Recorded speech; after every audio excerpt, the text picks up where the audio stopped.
This is iCastNews.com, live and direct from United Nations headquarters in New York City. And this is Bubbling Under and Bubbling Over. It's a victory for the developed world. The developed and the developing world has bested their old colonial masters. That is to say, in the United Nations prime healthcare agency, the World Health Organization, a man from Africa has outranked, outpaced, out-organized, and out-hustled to win victory as the director of the World Health Organization. Dr. Tedros Ghebreyesus, who goes under the name Dr. Tedros. Dr. Tedros is now the new director of the World Health Organization, the first African to hold this post. The 52-year-old man from Ethiopia who came to world attention by organizing new ways of doing healthcare using paraprofessionals in Ethiopia, is not a doctor or not a medical doctor. He has a PhD, and we know how foolish people with PhDs are. Look at this one. But he worked as the Ethiopian health minister, and he had a record that he brags about, reducing the number of AIDS cases, malaria cases, tuberculosis cases, neonatal early death cases. He also is a little bit controversial.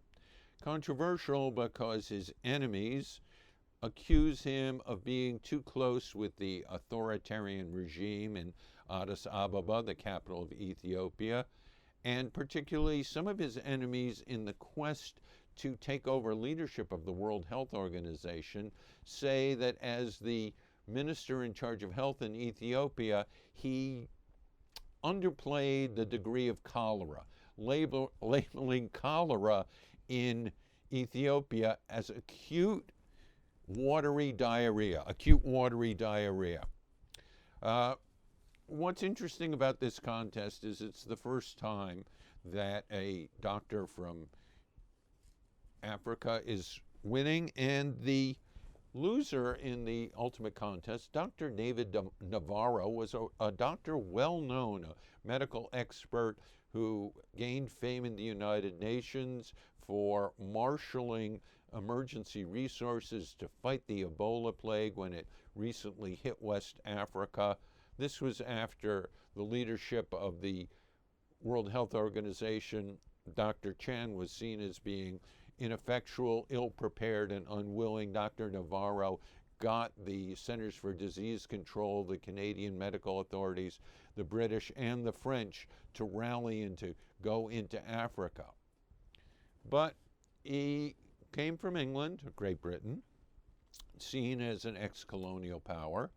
He was 67, clearly identified with the United Nations mainstream culture, even though he and his rivals all said they were going to debureaucratize and make more efficient the notoriously bureaucratic World Health Organization. What's interesting is on a day when 186 of the world's 195 countries voted for a new leader of the WHO, several countries were excluded because they hadn't paid their dues to the WHO.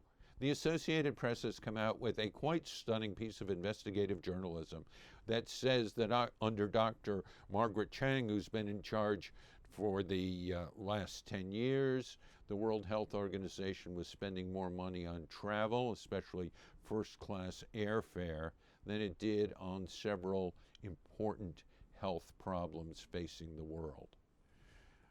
Whether Dr. Tedros will bring in a new broom to sweep reforms, corruption, illegal behavior, even by United Nations standards, out of the World Health Organization remains to be seen.